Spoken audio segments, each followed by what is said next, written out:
Nagbigay ng kilig ang pagdalaw ni Paolo Avellino sa It's Showtime kung saan nag-ho-host si Kim Chu, ang kanyang on-screen partner, na biglaan at lubos na nagulat si Kim at ang kanyang mga kapwa-host, kasama na si Vice, sa pagdating ni Paolo, agad na pinagtuunan ng pansin ng mga host si Paolo. Ginagawa ko dito.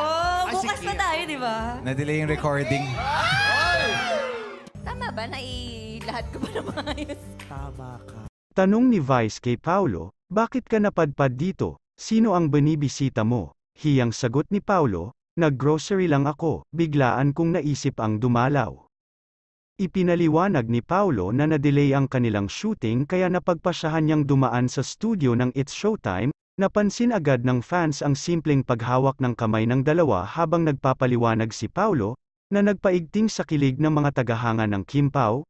Sinuportahan naman ito ni Vice at pinayagan si Kim na umupo sa tabi ni Paolo habang ini-interview sila bilang mga "especially for you" guests. Sa kabila nito, mukhang may ibig sabihin si Vice sa pagkakaroon ng koneksyon ngayon nina Paolo at Kim, dahil bago mag-umpisa ang segment ng "especially for you", nagbigay ito ng pahiwatig kay Kim habang naroroon si Paolo. Tama ba na lahat ko ba na maayos? Tama ka. Wala kang mali. Wala kang maguluhan. Perfect Tama ka. Tama ako. Oo, just follow your heart.